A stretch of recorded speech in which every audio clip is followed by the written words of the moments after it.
ಎಲ್ಲರಿಗೂ ನಮಸ್ಕಾರ. ನೀವು ಇಲ್ಲಿ ನೋಡ್ತಿದ್ರಲ್ಲ ಫಿಪ್ರೋನಿಲ್ ಮತ್ತು ಅಸ್ಟಮಿಪ್ರೈಡ್ ಅಂತ.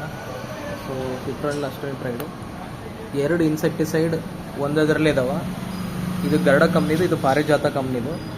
ಫಿಪ್ರೋನಿಲ್ ಅದಂದರೆ ರೀಸೆಂಟು ಮತ್ತು ಪ್ರೈಡ್ ಐತಿ ಅಸ್ಟಮಿಪ್ರೈಡ್. ಸೊ ನೀವು ಎರಡು ಇನ್ಸೆಕ್ಟಿಸೈಡ್ನ ಸಪ್ರೇಟಾಗಿ ಓಡಿಸ್ಕೋ ಅವಶ್ಯಕತೆ ಇಲ್ಲ. ಸೊ ಒಂದರಲ್ಲಿ ಇರ್ತದೆ. ಸೊ ಇದರಿಂದ ಏನು ಅನುಕೂಲ ಅನ್ನೋದನ್ನು ನೋಡೋಣ.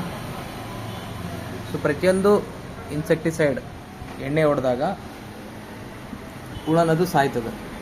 ಯಾವುದೇ ಹುಳ ಸಾಯ್ಬೇಕಂದ್ರೆ 2 ರಿಂದ 3 ದಿನ ಬೇಕು. ಆ ಹುಳ ಹೆಂಗೆ ಸಾಯಿಸೋದಪ್ಪ ಅಂತಂದರೆ, ಒಂದು ಊಟ ಮಾಡೋದು ನಿಲ್ಲಿಸೋ ಮುಖಾಂತರ, ಇಲ್ಲ ಅಂತಂದರೆ ಆ ಹುಳಗೆ ಪಾರ್ಶ್ವವಾಯು ಬರ್ತದೆ, ಅಂದರೆ ಲಕ್ವ ಬರ್ತದೆ. ಇದರಿಂದ ಅದು ಊಟ ಮಾಡೋಕ್ಕಾಗಲಾರ್ದೆ ಸಾಯ್ತೈತಿ. ಸೊ ಮರಿ ಹುಳ ಆದರೆ ಇಮಿಡಿಯೇಟ್ ಸಾಯ್ತಾವೆ, ದೊಡ್ಡ ಹುಳ ಅಂದರೆ 2-3 ದಿನ ಉಪವಾಸ ಇದ್ದು ಸಾಯ್ತಾವೆ.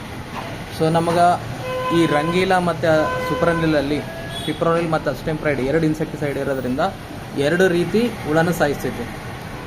ಫಿಪ್ರೋನಿಲ್ ಬಂದು ನಮಗೆ ಗಾಬಾ ರಿಸೆಪ್ಟರ್ಸ್ ಅಂತ ಇರ್ತಾವೆ, ಅಂದರೆ ಅದು ಲಕ್ವ ಬರೆಸಿ ಹುಳನ ಸಾಯಿಸ್ತೈತಿ. ಅಸಿಟಮಿಪ್ರೈಡ್ ಏನಪ್ಪ ಅಂತಂದರೆ ಯಾವ ರೀತಿ ಸಾಯಿಸ್ತದೆ ಅಂತಂದರೆ, ಊಟ ಮಾಡೋದನ್ನು ನಿಲ್ಲಿಸ್ತೈತಿ. ಅಂದರೆ ಈ ಸ್ಪ್ರೇ ಬಿದ್ದ ತಕ್ಷಣವೇ, ಕೀಟದು ಒಳಗೆ ಹೋದ ತಕ್ಷಣವೇ, ಹೊಟ್ಟೆ ಒಳಗೆ ಹೋದ ತಕ್ಷಣವೇ ಆಹಾರ ತೊಗೊಳ್ಳೋದನ್ನು ನಿಲ್ಲಿಸ್ತೈತಿ. ಸೊ ಹಂಗಾಗಿ ಉಪವಾಸ ಆಗಿ ಸಾಯ್ತೈತಿ. ಓಕೆ. ಸೊ ಒಂದೊಂದು ಕೀಟನಾಶಕದ್ದು ಒಂದೊಂದು ರೀತಿ ಕೆಲಸ ಇರ್ತೈತಿ.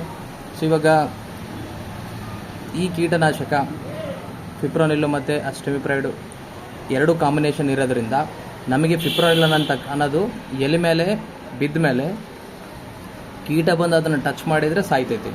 ಅದೇ ನಮಗೆ ಅಸ್ಟಮಿಪ್ರೈಡ್ ಇರೋದ್ರಿಂದ ನಮ್ಮ ಗಿಡದ ಯಾವುದೇ ಭಾಗಕ್ಕೆ ಬಿದ್ದರೂ ಗಿಡ ಪೂರ್ತಿ ತಗೊತೈತೆ. ಒಂದೆಲೆ ಬಿದ್ದು ಒಂದೆಲೆ ಬಿದ್ದಿಲ್ಲಪ್ಪ ಅಂತಂದರೆ ನಮ್ಮ ಎಲ್ಲ ಎಲೆಗಳಿಗೂ ತೊಗೋತೈತಿ. ಅಂದರೆ ಗಿಡದ ಒಳಗಳಿಂದ ಗಿಡದ ಎಲ್ಲ ಭಾಗಗಳನ್ನು ಹಡ್ಕೋತೈತಿ. ಹಂಗಾಗಿ ನಮಗೆ ಇದರಿಂದ ಕಂಟ್ರೋಲ್ ಅನ್ನೋದು ಎಫೆಕ್ಟಿವ್ ಆಗಿ ಬರ್ತೈತಿ.